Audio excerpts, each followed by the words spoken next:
She framed me, staged an affair, and dragged our son into it. She took my studio, my reputation, and my family. But she couldn't take me, because I'm not someone who breaks easily. Revenge isn't a scream. It's the silence where you grow stronger than you ever were.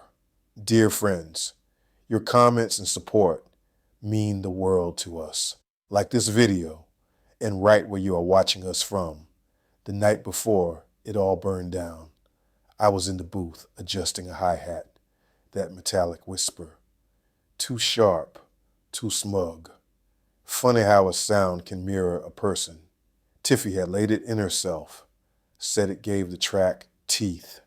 She wasn't wrong, but I still pulled it back 2 decibels. I wasn't in the mood for teeth that day. You could feel it in the air, something sour under the polish. The studio smelled of citrus cleaner and ambition as usual, but underneath that, something else, like copper, like rust, something old, dying quiet. They say betrayal doesn't scream. It steps in wearing high heels, smiles, and waits for you to sign the release forms. I didn't know then that this session would be used in court, that the track Tiffy engineered would be Exhibit C, that the girl behind the board, all giggles and sparkles, was pulling a paycheck from my wife's attorney. But let me rewind. At that point, I still believe in the life I built. 33 years with Elizabeth. She used to wear my tour shirts to bed. She used to kiss my temple when I forgot to eat. She used to call me Mal, like it was a prayer. And then one day, I became a calculation, a step in her reinvention, a mistake she needed to outgrow. She said I was too comfortable, that the studio became my second home. I told her it had always been. What she didn't say, but what lived behind her eyes, was that she was done being an afterthought in a world that praised youth and hustle. And someone at those Find Your Fear seminars whispered to her that the problem wasn't the world, it was me. And just like that, the air in our house changed. She stopped drinking coffee, started using words like boundaries. Her side of the closet began to fill with shades of burnt orange and navy, colors I'd never seen on her in 3 decades. And when she started reading Brené Brown aloud at dinner, I should have known. Something was forming behind those clipped phrases and long silences. I thought it was midlife confusion. I thought if I gave her space, she'd swing back like a pendulum. I didn't realize I was already being pushed off the edge of the clock. That Sunday, I walked into our kitchen to find Jalen, our son, already seated. Back straight, phone off. He looked like he was bracing for an earthquake. Elizabeth placed a single manila envelope in the center of the table. Her hand stayed on it, like a parent introducing a child to strangers. Malcolm, she said, I need you to read this. The last time she used my full name like that was in '04 when I forgot her mother's birthday. I opened the envelope. Legal language spilled out. Allegations, infidelity, moral misconduct, emotional abandonment.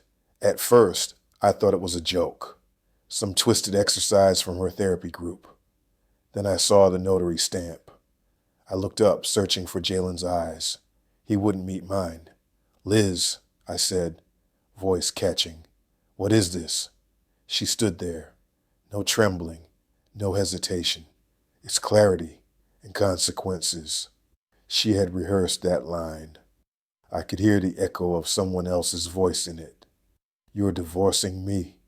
I asked, even though the answer sat in bold-faced 12-point font in my hands. I'm freeing myself, she replied. And just like that, 33 years were sliced into talking points. But the worst part wasn't the petition. It wasn't even the phrase, irreconcilable betrayal. It was the next thing she said. I've spoken with the judge. Jalen's testifying. I felt the floor tilt. Our son, our Jalen, was going to speak on her behalf.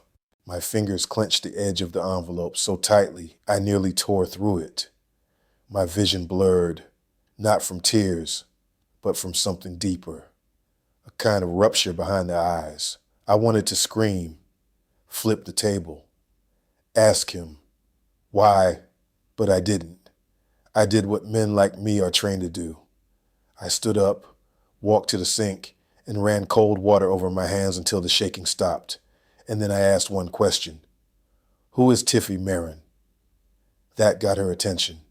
Elizabeth blinked. She's your assistant. No, she's your knife. And I left the house without another word. I didn't go back to the house that night. Didn't go back the next night either.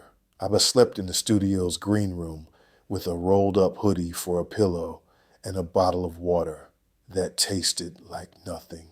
The couch creaked when I moved, but it was the silence that kept me up.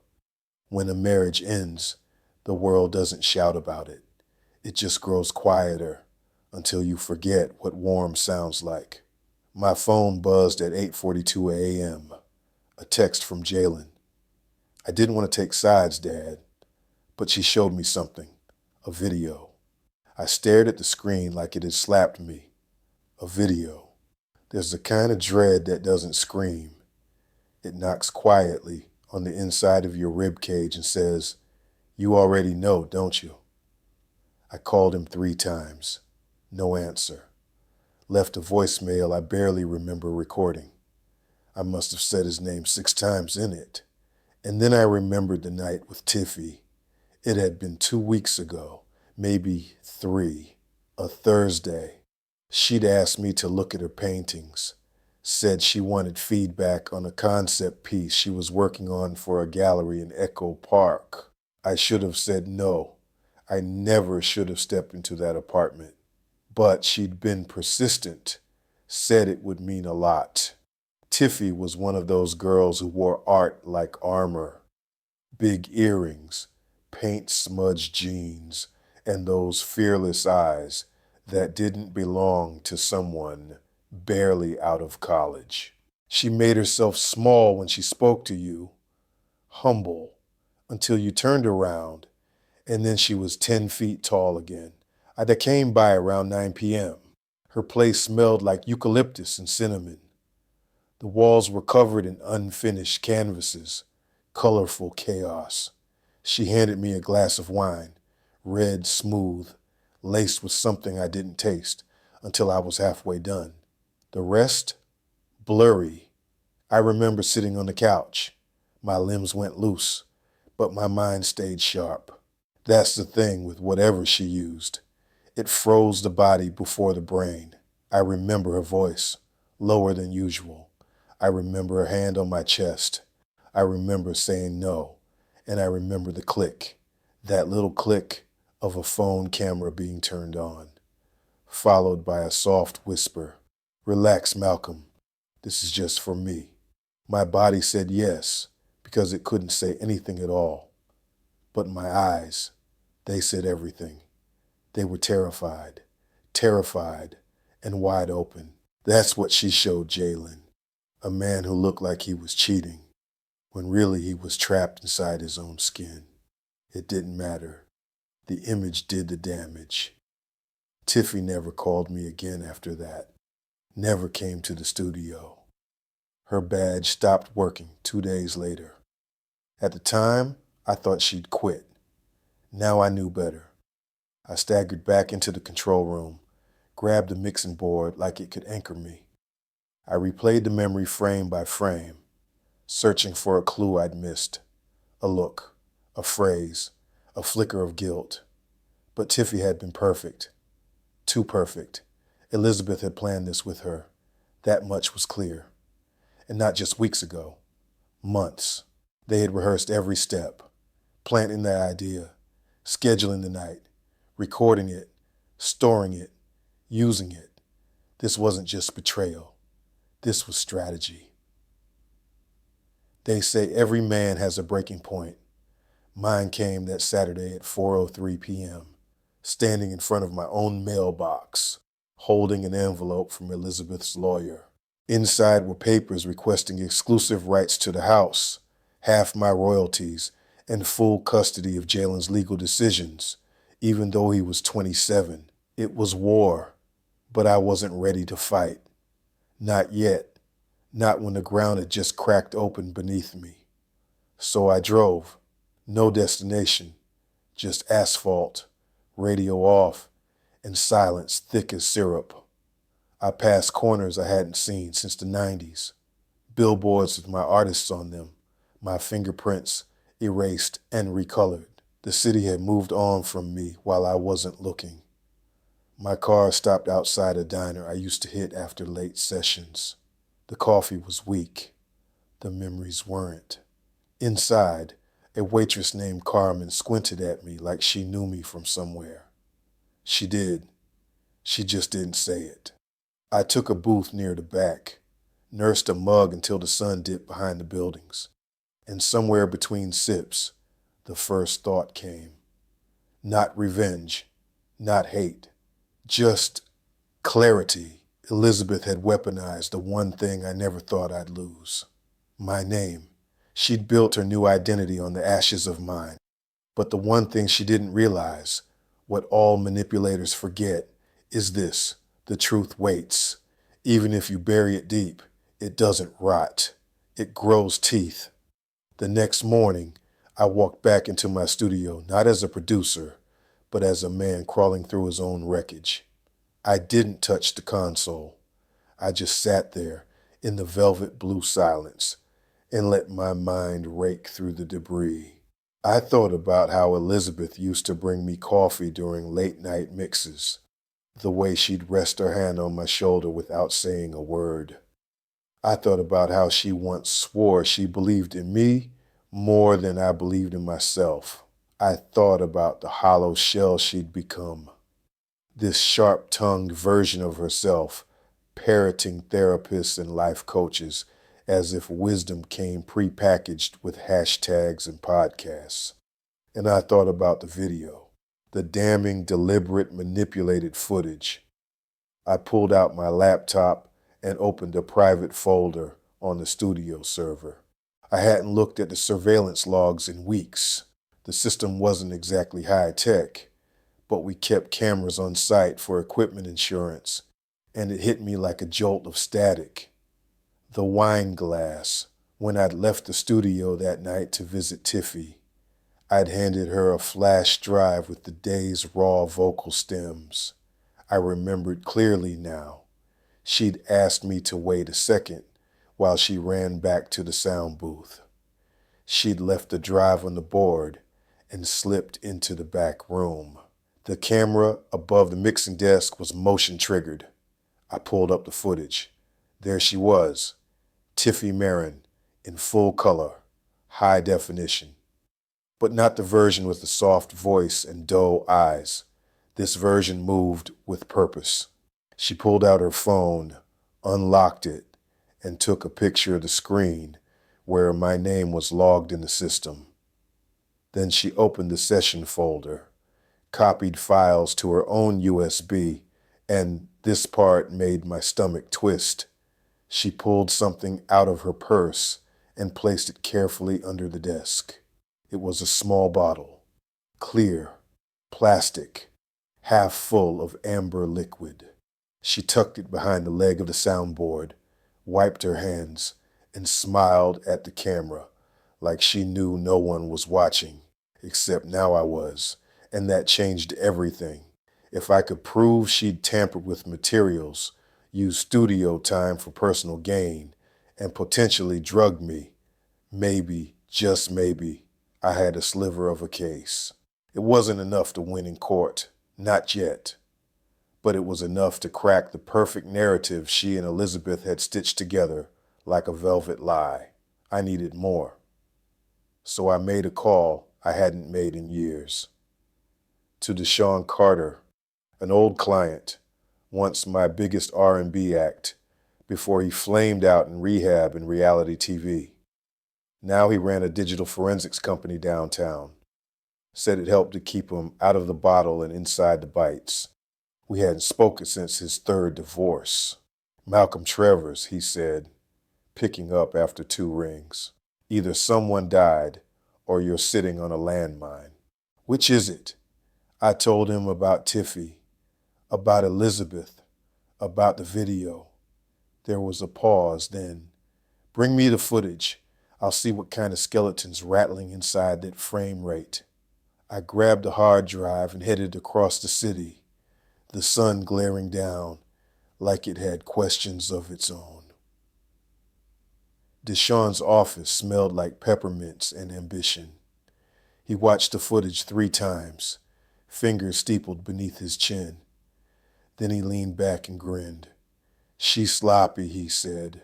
Girl thought she was in a spy movie.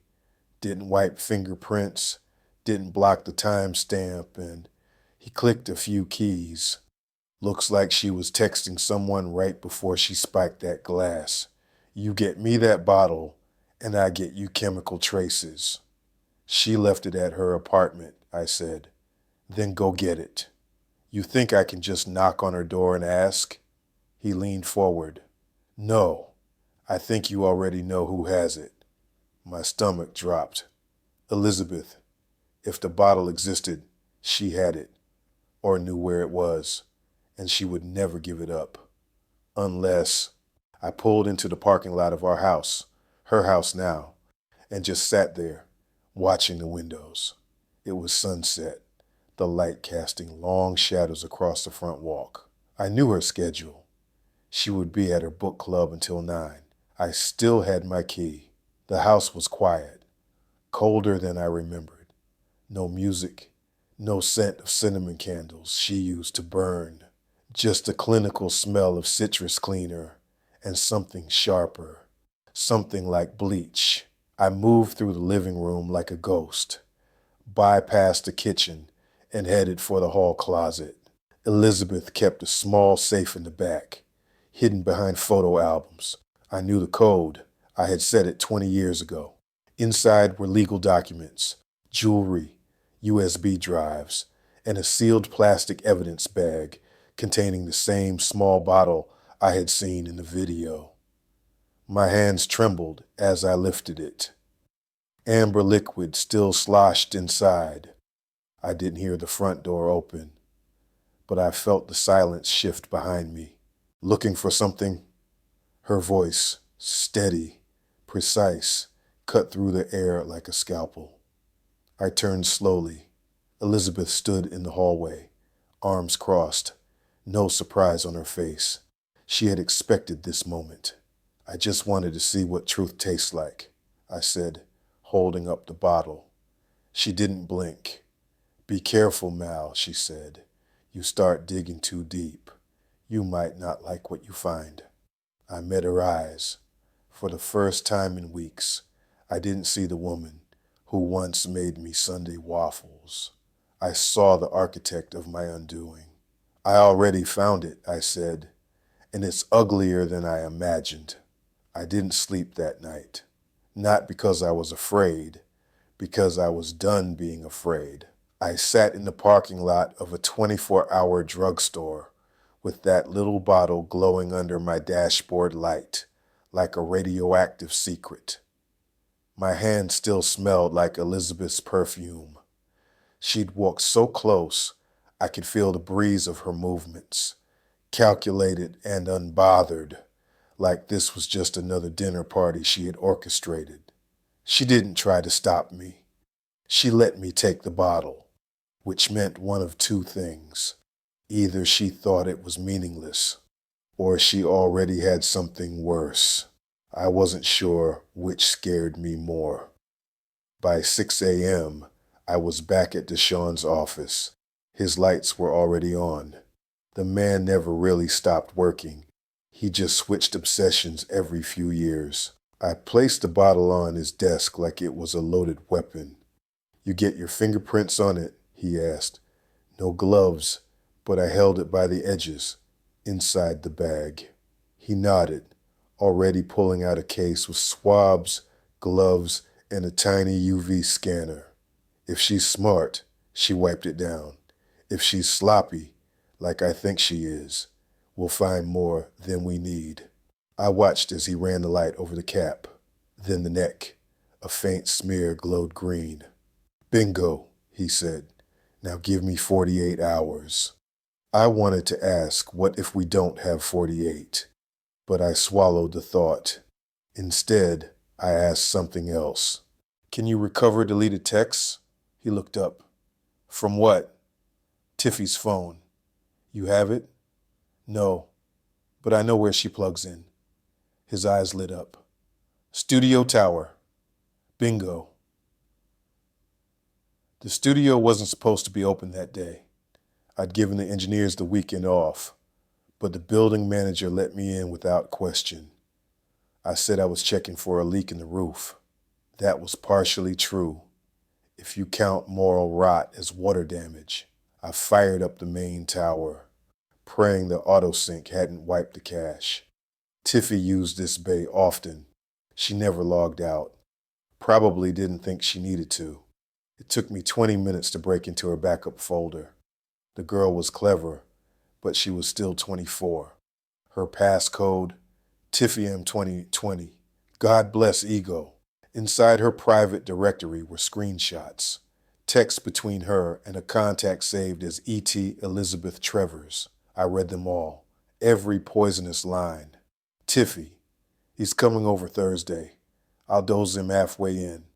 You want clothes on or off? E.T., just enough for suggestion. Let his body tell the lie. Tiffy, got it. You'll have the file by Friday. My stomach folded in on itself. She orchestrated the entire thing like a film director, setting up a third act twist. My wife, my Elizabeth. She'd turned our marriage into a courtroom theater and cast herself as the victim. I copied everything to a private drive. Then I stared at the screen for a long time, not in shock, not anymore. This time, I was building something in my mind, a map, a counterplay. That night, I checked into a cheap hotel off Wilshire, one of those places where the vending machine only sells off-brand soda and the carpet still remember the 1980s. I didn't need comfort. I needed cover. I didn't trust my phone, not anymore. Elizabeth knew people in law, real estate, the entertainment press. If she could plant a honey trap, she could trace a call. So I bought a burner. I called someone I hadn't spoken to in years. Valerie Strand. Valerie used to be a bulldog divorce lawyer in Century City. One of those women with a platinum watch, a courtroom kill rate, and a soul made of reinforced glass. We'd crossed paths back in '08 when she was representing a friend of mine. At the time, she told me if Elizabeth ever turned on me, you better pray I'm available. She picked up on the second ring. Malcolm Trevors, you're about 10 years too early for a midlife crisis. I laughed. First time in days. I think my wife just drugged me, staged a fake affair, and is trying to steal my entire career. Pause. Okay, she said. That's definitely worse. I told her everything. Every word, every file, every betrayal. She didn't interrupt once. When I finished, she whistled low. I've seen some real operas in this town, she said, but yours is Greek tragedy meets courtroom drama. And the worst part is, she's good. A lot of judges would buy that tape. I know. Let me ask you something, she said, voice leveling. Do you want justice, or do you want your name back? I thought of Jalen, of the studio I built from scratch, of the way Elizabeth said clarity and consequences, like she'd just recited scripture. I want my son to look me in the eye again. That's what I want. Valerie didn't say, good answer. She just said, then we don't go to court. Not yet. First, we pulled the rug out from under her. Valerie didn't waste time. By Monday morning, she had filed a private injunction that temporarily froze all asset transfers tied to our production company. Not a dramatic courtroom scene, just one signed motion quietly submitted like a match lit in a warehouse full of gasoline. Elizabeth wouldn't know until she tried to move something, and the system whispered, "Access denied." I smiled when Valerie told me. "Let her feel the floor shift first," she said, "before she realizes you're the one pulling the ground." Still, Valerie wasn't naive. "She's not going to play defense for long," she warned. "A woman like her doesn't know how to lose slow. Get ready. She'll come out loud." And she did. By Wednesday, a rumor appeared in a mid-tier gossip blog, a headline that dripped venom behind polished formatting. Veteran producer allegedly involved in inappropriate incident with a young intern. No names, no studio. But the comments section already had enough guesses to fuel a wildfire. Someone posted an old paparazzi photo of me and Tiffy at an awards after party. Her holding a wine glass, me leaning in to speak above the music. They're always laughing too hard. Telltale sign. Old men never age out of ego. Another one pretending to be a mentor. Please. My email filled with messages from publicists, former collaborators, even a few label reps, some offering support, most offering distance. One message came from my own son. "Jalen, tell me this isn't true, Dad. Please." I stared at the screen until the words blurred. Then I typed back, "Me. It's not. I'll show you everything. Just give me a chance." He didn't reply. That afternoon, Valerie called. "She's drawing blood now," she said. "You ready to do the same?"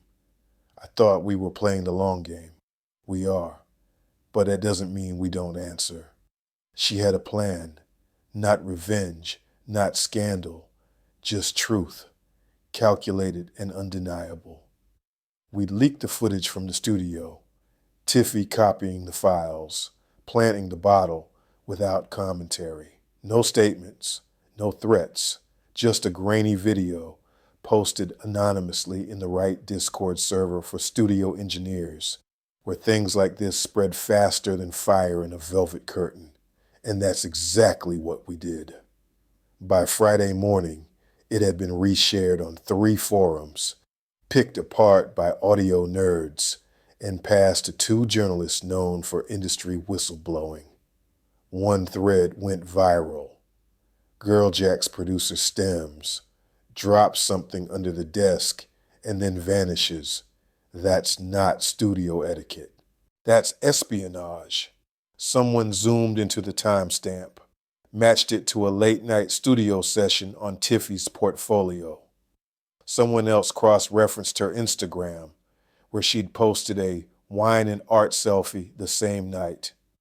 No one said her name out loud, but in Hollywood, silence is never quiet. I didn't hear from Elizabeth until Sunday. She called, from a blocked number. I let it ring once, twice, then answered. "Malcolm," she said, voice tight. "What did you do?" I let the silence hang. Then I said, "You first." She exhaled sharply. "Don't play games. You made the rules, Liz. I'm just learning how to use them." A pause. Then, "You always hated it. I needed more." I almost laughed. "You didn't need more," I said. "You needed less of me. And you made sure you got it. You don't understand what it was like, being your shadow for decades." That stopped me, because on some level, she wasn't wrong. But then she added, "This isn't over. The court date's in 4 weeks. And if you keep playing dirty, you won't just lose your reputation. You'll lose him." "Jalen." I clenched my jaw. "You already stole him." "No," she said, calm again. "He just made a choice." Then the line went dead. That night, I drove out to the Hilltop Church Jalen used to visit as a teenager. He used to sit on the back steps during finals week, earbuds in, sketching sneakers or beats or both. The city below was all soft gold and restless noise. I waited. I didn't call. I just waited. And sure enough, a car pulled up near midnight. Jalen stepped out, hoodie up, sneakers quiet on the pavement. He didn't look surprised to see me. Mom said you'd try here, he said. I figured she'd remember. He didn't come closer, but he didn't leave. I said, you saw the blog? He nodded. Everyone saw it. You see the video? Another nod. She drugged me, Jay. I don't know what to believe. That hurt. Not because he doubted me, but because I understood. So I said, don't believe me. Just watch everything, start to finish. No edits, no headlines, and then decide. He studied me for a long moment. Then, if I do that, I can't unsee it. I know. He stuffed his hands in his pockets. Mom says you're trying to paint her as crazy. I'm not. I think she's brilliant. But brilliance and cruelty sometimes live next door. He looked down at his shoes, then back at the city. All right, he said, send it. And for the first time in weeks, I felt something shift. Not the world, not the case, just the way my son looked at me. By the next morning, I'd sent Jalen the full video archive, unedited, uncompressed, time-stamped. I didn't add a single word of explanation, no context, no commentary, just the raw truth in all its quiet ugliness. I didn't hear from him that day, or the next, but sometimes silence isn't absence, it's digestion. And I had more pressing fires to watch. Late Tuesday afternoon, Valerie called again. Her tone was clipped, brisk. She's accelerating the narrative. How? Anonymous op-ed dropped in Variety. It's a first-hand account of life with an emotionally abusive, controlling industry man. I didn't even have to ask. Of course it was Elizabeth. She hadn't signed it. She didn't need to. The word choices were hers. The cadence, the curated calmness, like she was sitting cross-legged on a podcast, sipping chamomile and explaining how her pain had taught her boundaries. Except this time, her pain came with accusations. In the piece, she described a partner who dismissed her dreams, dominated decisions, and blurred the lines between mentorship and manipulation in more ways than one. No names, but my life was the silhouette behind every paragraph. Worse, she ended it with a line that stabbed with surgical elegance. I had to choose between being silent and being safe. I chose safety. The internet exploded. Producers I hadn't spoken to in years reached out with half-hearted texts. Man, hope you're hanging in. Tough to see. You good? Some of them meant well. Most of them just didn't want to be seen standing too close. Valerie called again that night, past 11 p.m. She's building an emotional jury, she said. Not in the courtroom, in the public. So even if you win legally, you're already guilty everywhere else. She's turning herself into a brand. Valerie paused. Yes, a victim-hero hybrid. That sells. So what do? We cut her narrative at her knees, but we don't use fire. We use light. The next morning, I called an old friend from NPR, a quiet journalist named Leo Crenshaw, who specialized in long-form audio stories, deep dives, human messes, the kind of journalism that unfolds slowly, like blues over a midnight bourbon. I told him I had something he'd want to hear. We met that night in the corner booth of a Koreatown jazz bar. I didn't bring evidence. I brought a story. I told him about Elizabeth's transformation, about the coaching seminars, about the change in her eyes, like something righteous had replaced something real.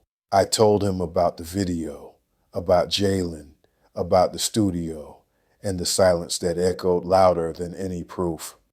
Leo didn't record a word. He just listened. And when I finished, he said, "If I run this, it won't be about headlines. It'll be about fallout. Real people. Real families." "That's what I want," I said. "Not revenge. Just a record. Something that exists when the hashtags are gone." He nodded. Then he asked the question that made me flinch. "Would you be willing to talk on tape?" I hesitated, because once my voice was out there, it wouldn't just be in the courtroom anymore. It would be everywhere. But then I remembered Jalen's face that night on the church steps, the hesitation, the fracture, and I said yes. I sat in a recording booth 2 days later. Not the one I built, but one I never thought I'd sit in as anything other than a producer. There was a different kind of silence in that room, one that asked for honesty, not perfection. I told my story. No flourishes, no defense, just what happened, what I did, what I didn't, what I lost. And at the end, I said something I didn't plan. She didn't just try to erase me. She tried to replace me with a version of herself that was easier to love in public. But the truth doesn't need to be liked. It just needs to live somewhere. Leo's story dropped 3 days later. It wasn't sensational. It didn't trend. But the right people heard it.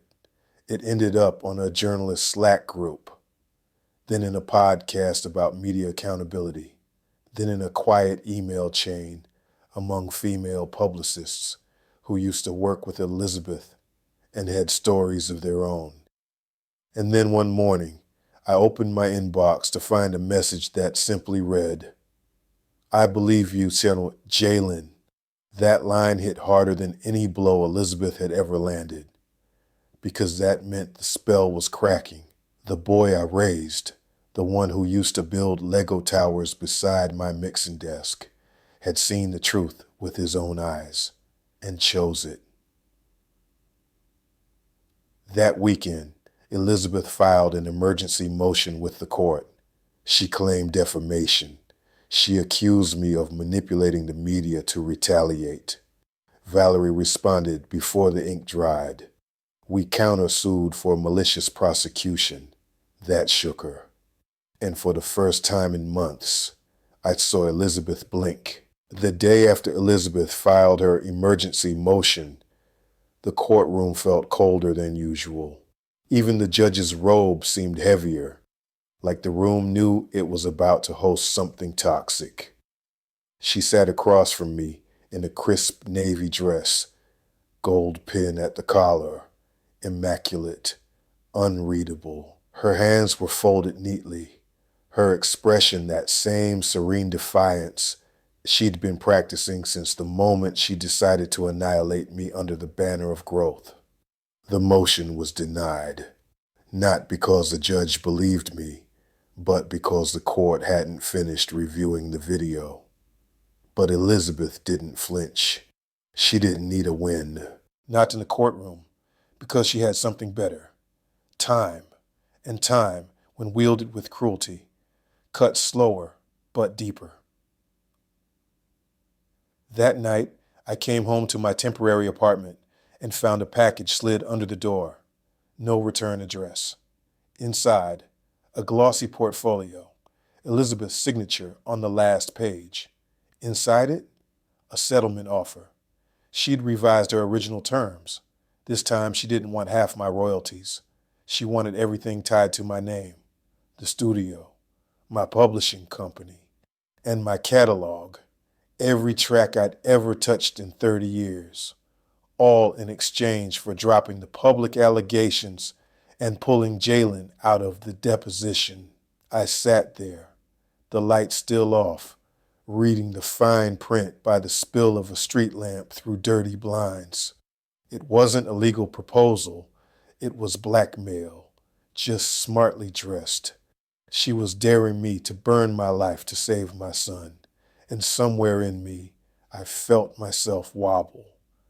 Because as much as I hated what she'd become, I couldn't unsee the look on Jalen's face that night on the hill. The quiet doubt still curling behind his eyes. I couldn't bear the thought of him sitting in a witness box, torn between blood and blame. Valerie read the offer in silence. Then she closed the folder and said, "She's pushing, which means she's not sure she'll win. She's putting him in the middle." She already did. I exhaled. "What would you do?" She leaned forward. I'd make her believe I'm considering it. I'd give her just enough hope to let her guard down. "You want me to fake surrender?" "No," she said. "I want you to bait the queen." We drafted a letter that same night, professional, polished, polite, an acknowledgement of receipt, a willingness to explore private resolution, language vague enough to seem genuine, but slippery enough to buy time. Elizabeth's response arrived within hours. Not a letter, not a call, but a dinner invitation, private, no lawyers. She wants to meet at Le Marais, her favorite French place in the hills. The last time we ate there was our anniversary, year 25. She wore a green dress that shimmered when she laughed. Now she wanted to sit across from me again, and I knew exactly what she was doing. She was restaging the past, recasting it, not to reconcile, to control the scene of the crime. But I agreed to go, because sometimes, to understand a poison, you have to sip it again. She arrived 10 minutes late. Of course she did. Every move was timed, choreographed, powered by performance. But I'll admit, when she walked in, something inside me still twitched. Not love, just memory. And memory, when it doesn't know what to do with itself, pretends to miss the thing that broke it. She sat down without greeting, ordered a wine I hadn't heard her say in years. "Thank you for coming," she said. I waited. She didn't smile, just placed a velvet pouch on the table. I opened it. Inside, a gold USB drive. "What is this?" She sipped her wine. "The original footage. Raw, before the edit." I blinked. "The one with Tiffy?" She nodded. "You're giving it to me?" "No," she said. "I'm showing it to you." I plugged it into my phone. The footage rolled, and what I saw made my skin crawl. Not just because I was in it, but because it was clear, in full HD, that someone else was too. Someone I never expected. In the top corner of the frame, a mirror. And reflected in that mirror, for just 2 seconds, was Jalen, standing in the hallway, watching, not intervening, not surprised, just present, like he had been there all along. I watched the video 5 more times that night. Each time my eyes were drawn not to Tiffy, not even to my drugged body on that couch, but to that blurred sliver in the mirror, the shape of a young man, shoulders stiff, hands at his sides, still as stone. Jalen. I paused the frame again and again, zooming in, slowing it down, hoping, begging for another explanation. But there he was, in the hallway of that apartment. The timestamp told me everything. He'd been there the night it happened, and he never told me. I sat in the dark for hours. At first, the questions came sharp and loud. Why? How long had he known? Was he part of it? But those gave way to quieter, heavier ones. Did he believe her even before the video? Had I lost him long before this war began? And worst of all, what if he wasn't there to betray me? What if he was just unsure? Frozen in that hallway, caught between 2 parents and 1,000 memories. Because that's what betrayal really looks like, isn't it? Not rage, not sabotage, just hesitation. The kind that lets the worst thing happen because stepping forward feels too dangerous. I didn't tell Valerie. Not yet. She was already playing chess, and I wasn't sure what this meant on the board. If I brought this to her, she'd weaponize it. And deep down, I didn't want to hurt Jalen. I wanted answers. But more than that, I wanted truth. So I went to find him. He was at his godmother's house in Baldwin Hills. I remember because he always went there when things got loud. She was the only one who didn't take sides during fights, just made peach cobbler and let him sit in the garage with old records. I parked across the street and waited. He came out around sunset, hoodie on, earbuds in, looking more like that boy who used to sit on my mixing room floor than the man caught in courtroom crossfire. I called his name. He froze, then turned. I crossed the street slowly. He didn't speak. So I did. I saw you. His lips tightened, but he didn't pretend. You were in the mirror, I said. At Tiffy's. He looked down. The silence between us stretched thin. I didn't know what to do, he said finally. I wasn't supposed to be there. Mom didn't want you to know. I felt the earth tilt again, but not with rage this time, with recognition. You followed me? He nodded. She told me you'd hurt her, that you were already cheating. I didn't want to believe it, but I had to see for myself. He paused, then added, I thought if I saw it with my own eyes, maybe I'd understand why everything was falling apart. I breathed slowly, the air thick and bitter. And when you saw me on that couch, barely conscious, you thought that proved it. His jaw clenched. I didn't know what I was seeing, but you didn't stop it. I didn't think I had the right. That sentence hit harder than anything, because it wasn't just about the video. It was about years of standing at the edge of our family, feeling like a guest in his own home. A boy raised between two storms, never taught which one to run from. I never cheated on your mother, I said. Not once. He looked up, eyes rimmed red. I know that now, but you watched it happen. He nodded, almost ashamed. I was scared, he whispered. Of me? Of everything? Of choosing wrong? Of becoming you? Of becoming her? There it was, the root of it. Not betrayal, not malice. Fear, inherited fear. Passed down like old suits and unspoken rules. I stepped closer. I'm not asking for your loyalty, Jalen. I'm asking for your clarity. Not for me, for yourself. He swallowed hard, then asked the question I'd feared most.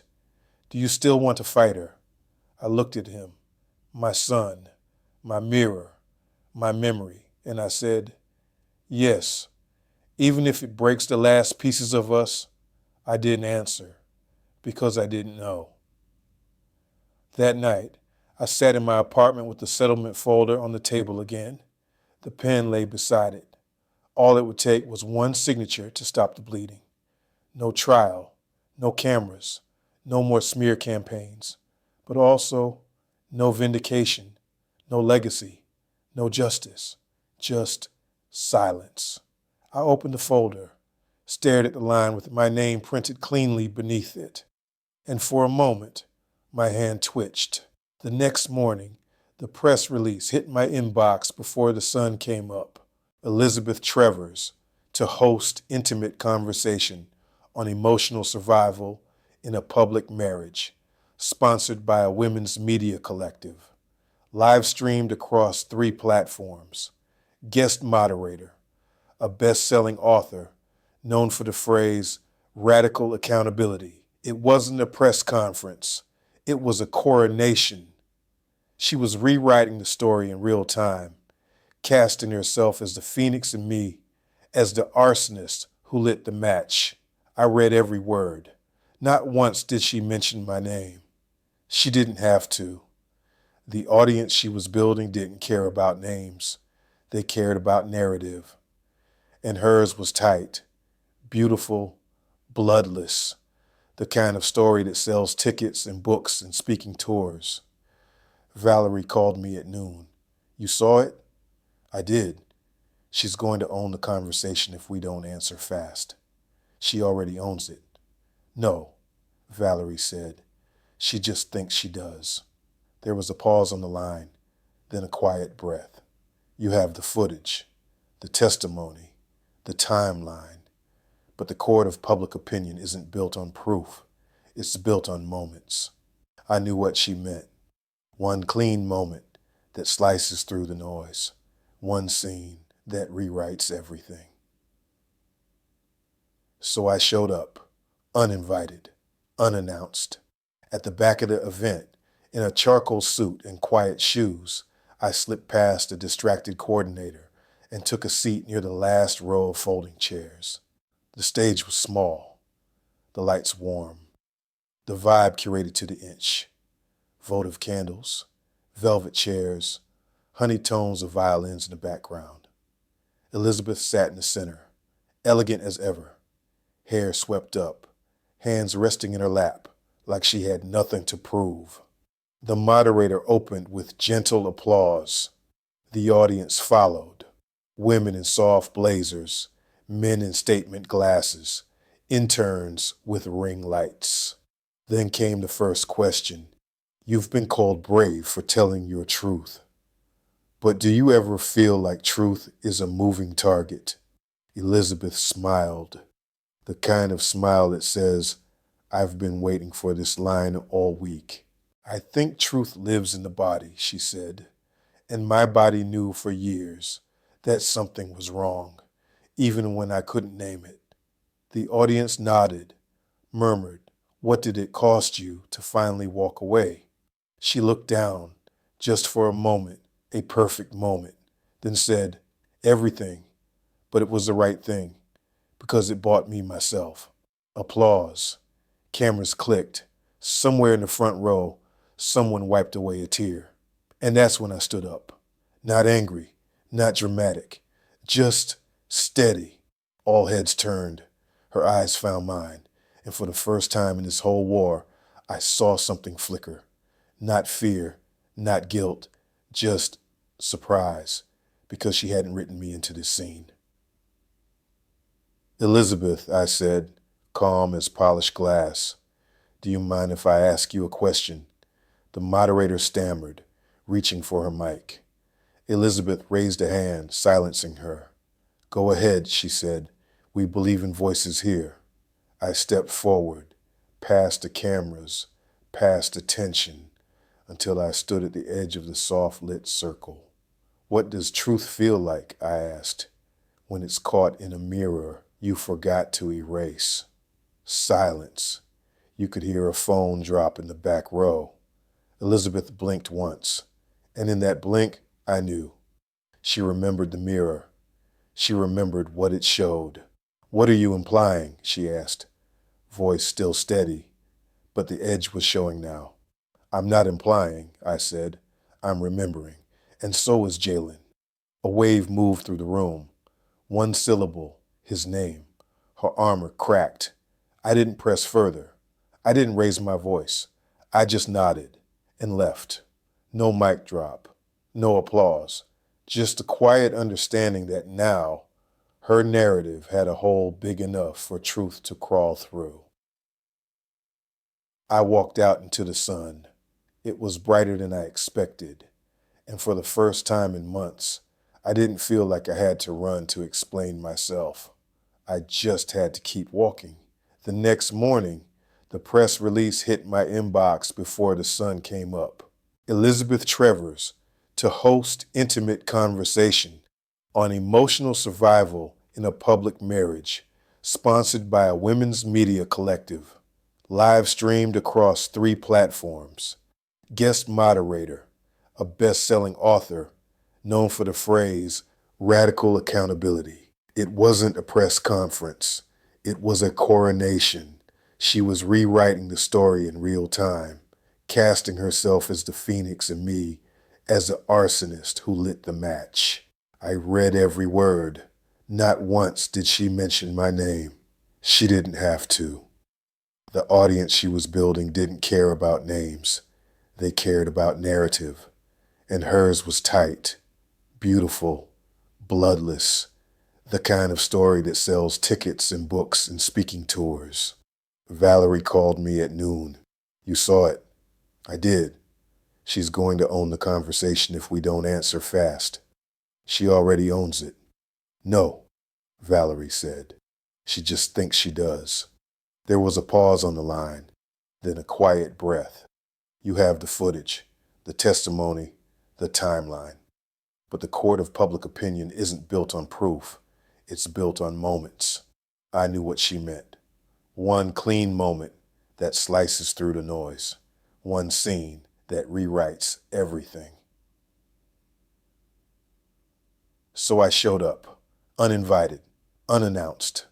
At the back of the event, in a charcoal suit and quiet shoes, I slipped past a distracted coordinator and took a seat near the last row of folding chairs. The stage was small, the lights warm, the vibe curated to the inch. Votive candles, velvet chairs, honey tones of violins in the background. Elizabeth sat in the center, elegant as ever, hair swept up, hands resting in her lap like she had nothing to prove. The moderator opened with gentle applause. The audience followed, women in soft blazers, men in statement glasses, interns with ring lights. Then came the first question. You've been called brave for telling your truth. But do you ever feel like truth is a moving target? Elizabeth smiled. The kind of smile that says, I've been waiting for this line all week. I think truth lives in the body, she said, and my body knew for years that something was wrong, even when I couldn't name it.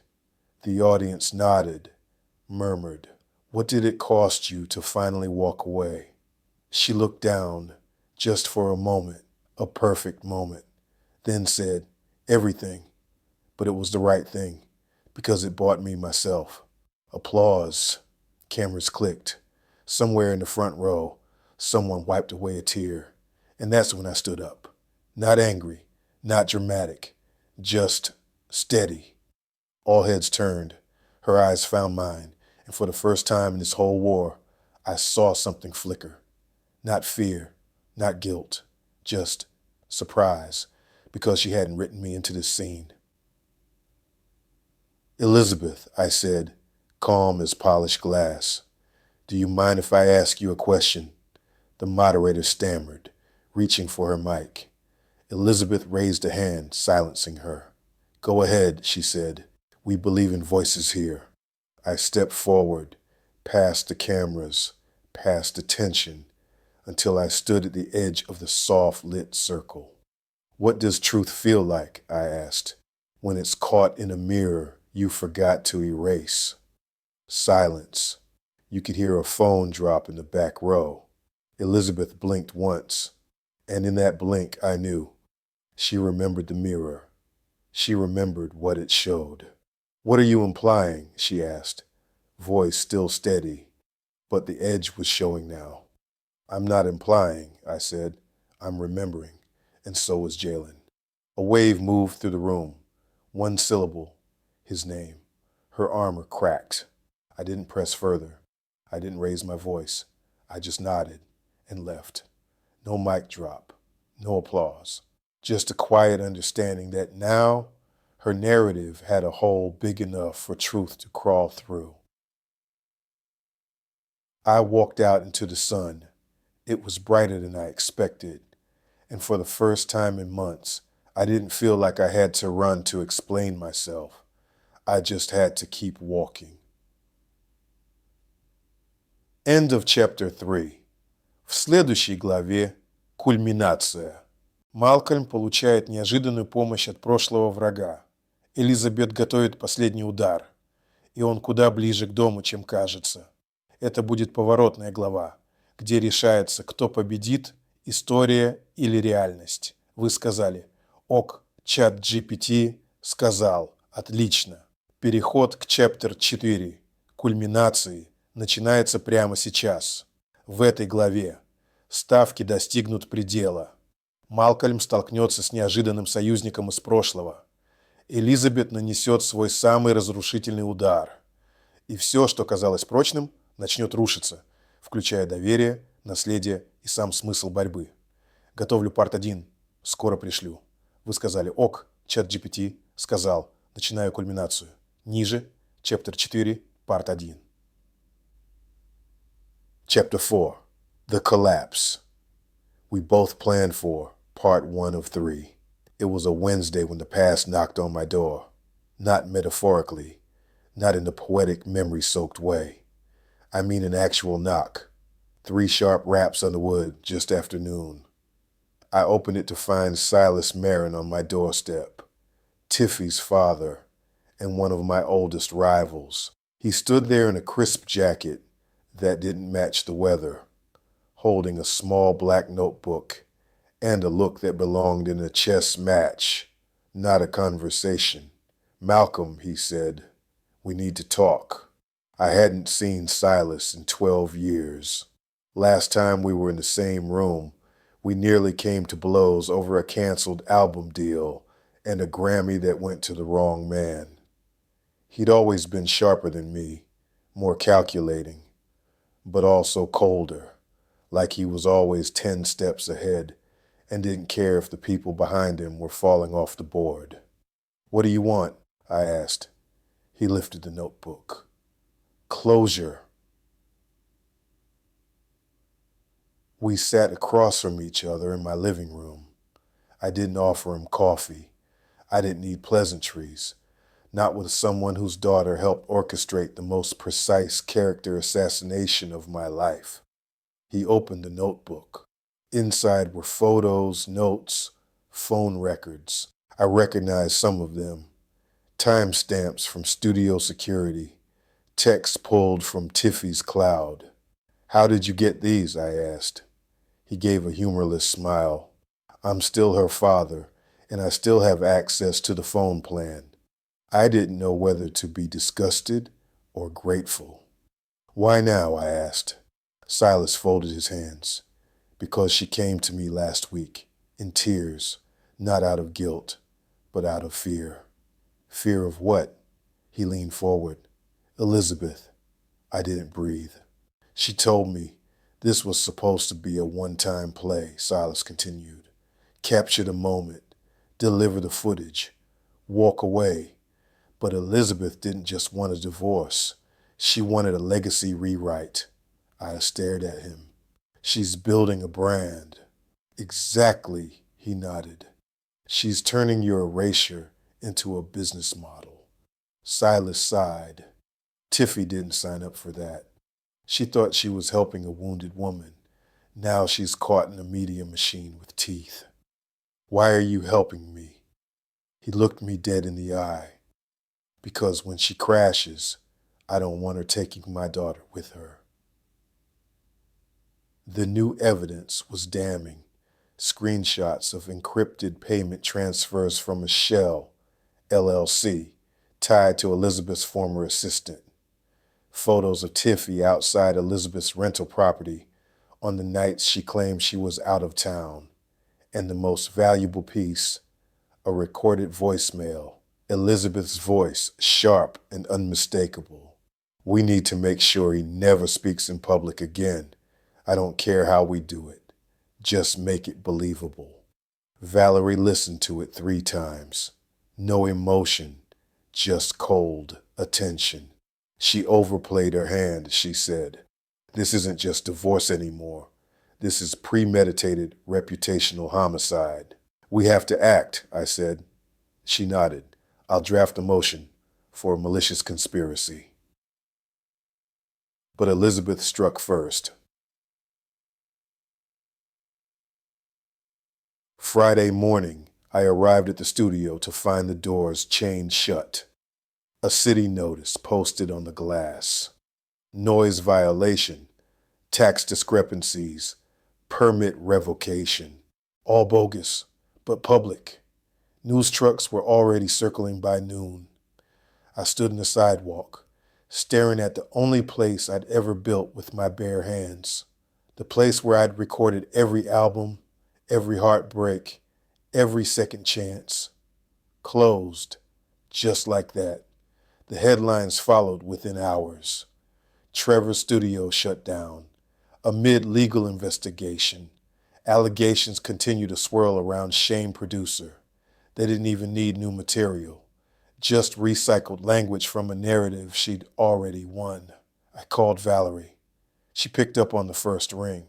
She's trying to gut you. It's working. No, she said firmly. It's not. Because now it's traceable. All of it. The city reports were filed by her cousin. The violations, never cited before.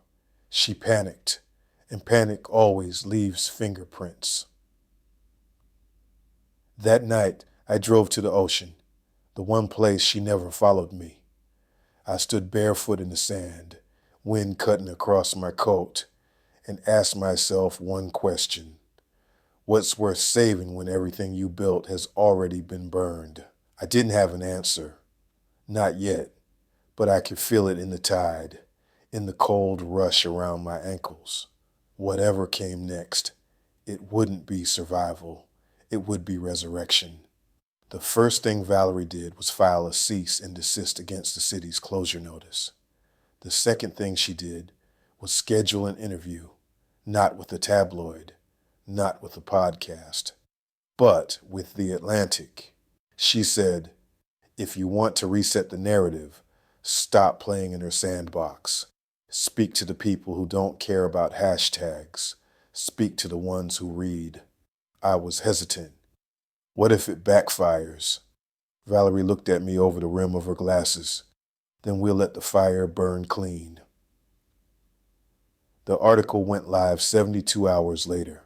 The studio, the silence, and the shadow.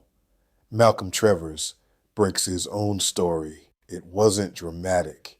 It wasn't angry. It was honest. We gave them the receipts, texts, timestamps, the full scope of the studio closure stunt, the shell companies, and the mirrored reflection of Jalen in that fateful video. Valerie insisted on having it all peer-reviewed by their internal legal team, and most importantly, Jalen agreed to be quoted. He said, I was there that night. I saw what happened, and I've made peace with what I didn't do. But my father didn't betray anyone. He was betrayed. Those words carried more weight than any footage could, because a son's truth, once broken, is the hardest thing to put back together. And now it was on record. Elizabeth responded within hours. She scheduled a primetime interview on a national talk show, glamorous, high gloss, dripping with tears and soft focus. I watched from my apartment. She wore a pale blue suit, minimal makeup, her voice calm, her eyes glassy. The interviewer leaned in. You read your son's quote? Elizabeth nodded. Yes, and I still love him. Do you believe him? Long pause. Then, I believe he's confused and being used. My jaw clenched. She wasn't just erasing me now. She was erasing him, making his clarity look like manipulation, his growth into her weapon. The host asked, what do you want people to know about Malcolm Travers? Elizabeth smiled. It was slight, sharp, and cold. I want them to know he's a genius, but even geniuses can be dangerous. That was her final shot, and it was a good one. It was rehearsed again, and wrapped in velvet. But I wasn't done. I asked Valerie for one favor. One press event, my rules.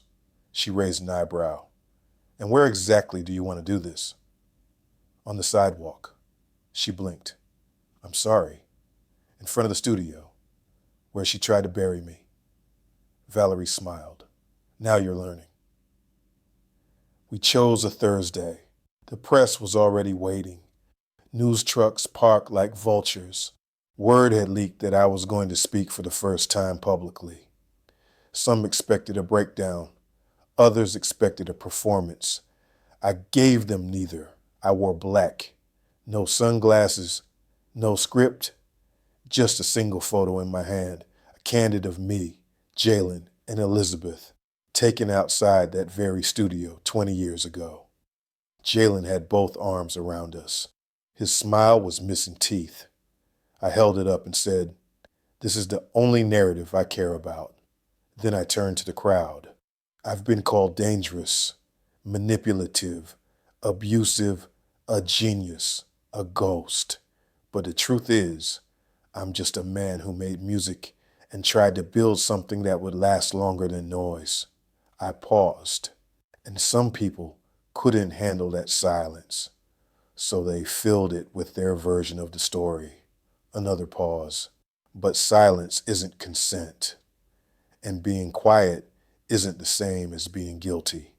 I dropped the photo on the pavement, walked into the studio, and locked the door behind me. The reaction was instant. Clips flooded Twitter, TikTok, YouTube.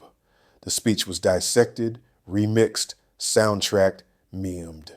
But the photo, that candid, became the core, because it showed something Elizabeth's campaign never could. A real past, a real family, and the real cost of rewriting it. That night, Jalen came to see me. He didn't say much. He just walked into the control room, pulled up a chair, and asked, "Can we work on something?"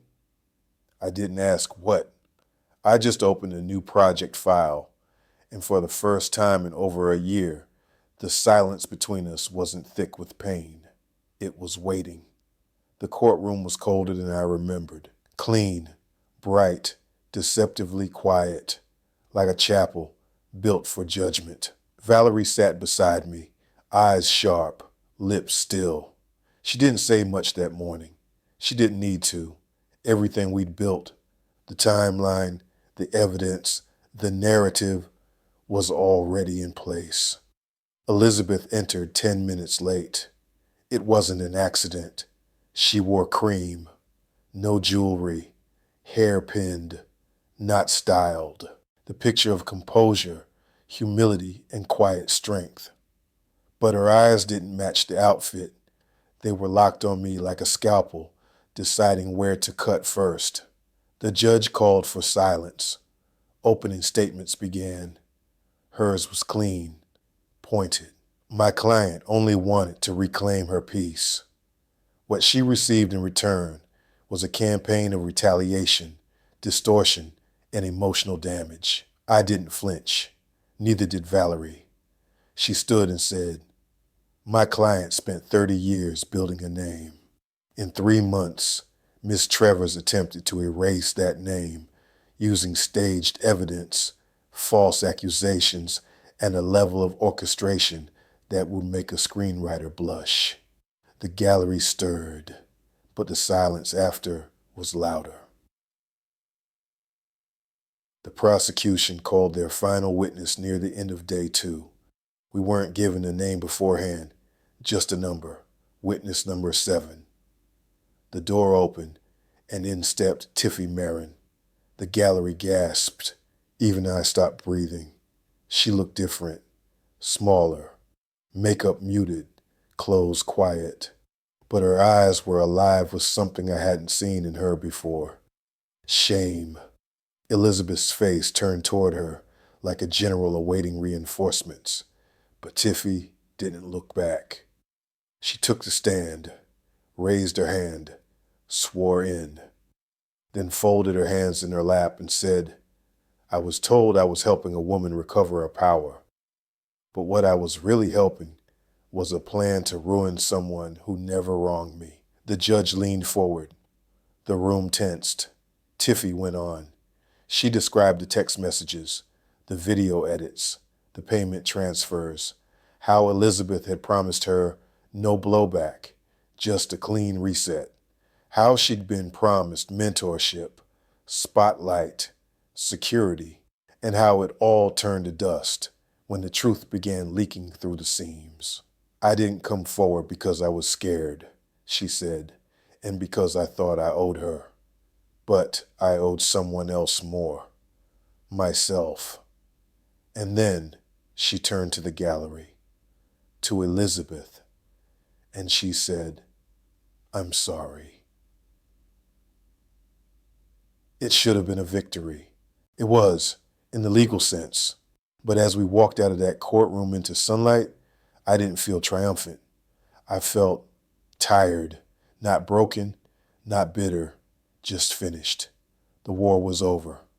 Not with a bang, not with revenge, but with a silence I could finally live inside. Elizabeth didn't speak to me on the courthouse steps. She stood to the side, sunglasses on, reporters swarming like bees. She gave one statement. Healing doesn't always look like winning, but I'm still healing. She turned, got in her car, and drove off. That was the last time I saw her in person. Back in the studio, I sat beside Jalen as he scrolled through new mixes. We didn't talk much, but we didn't need to. The silence between us wasn't empty anymore. It was rebuilding. One note at a time. 3 months had passed since the court ruling. 3 long, strange healing months. The world had moved on faster than I expected. The think pieces dried up. Podcasts found new scandals. TikTok stopped remixing our footage. And the hashtags that once felt like tombstones slowly disappeared into digital ash. No apology from Elizabeth. No final press tour. No reconciliation arc. Just silence. And somehow, that was the greatest gift she ever gave me. I didn't rebuild the studio right away. For a while, I left the chain still hanging on the front gate. Not out of shame, but as a reminder that you don't need to restore everything that was burned. Some ruins deserve to be left standing, untouched, honest. Instead, I spent time with Jalen, real time. We didn't dive into deep talks. We didn't try to fix what had happened. We just did things. Drove to old record shops, cooked terrible gumbo, played chess in the kitchen while the radio hummed something low and wordless. One night, we pulled out a crate of my vinyls. He held up a dusty sleeve, laughing. "Lost at midnight," he read. "Didn't this one bomb?" I grinned. "Horribly." He dropped the needle. The room filled with static, then saxophone. I closed my eyes, and for the first time in years, I didn't hear pain in the music. I heard me. The call came 2 weeks later. A journalist from an indie music blog. Not a hit piece, not clickbait, just, "We're doing a series on forgotten producers who changed the sound of American soul. We'd love to hear how you're doing."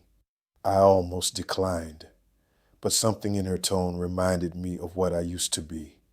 Not the headlines, not the controversy, just the craft. So I said yes. We met in a park. She brought a handheld recorder and 2 coffee cups. I told her stories about the early days, the chaos, the cold nights in soundproof rooms, warm dawns mixing vocals through tears. The time I almost lost my hearing after back-to-back sessions. She asked, "What's the difference between who you were then and who you are now?" I thought for a while, then said, "I used to think silence was something to fight against. Now I think it's something to respect, because what we don't say often says the most." Elizabeth moved to Oregon. I heard from someone she bought a small house with a garden, that she started teaching weekend retreats on narrative healing. Good for her. I don't hate her anymore. That doesn't mean I forgive her, but hate is a chain, and I've already carried enough of those. Tiffy disappeared from the public eye. Word is, she went back to painting. Sometimes I wonder what kind of brushstrokes she makes now. If they're sharper or softer, I hope they're honest. And Jalen, he started his own label. Didn't use my name. Didn't ask for funding. Just built something from scratch. Crooked, small, brave. He sent me the first EP last week. I sat on the back steps of my apartment and listened to the whole thing under the stars. Track 3 was titled Mirror Light. It was beautiful. No samples, just chords. Simple, earnest, like a confession wrapped in melody. And in that moment I knew he didn't just survive this, he grew from it. As for me, I didn't come back to set the record straight. I didn't come back to win. I came back to remember who I was before the noise, before betrayal wore my face, and the truth became performance. And what I've learned is this: justice isn't always loud.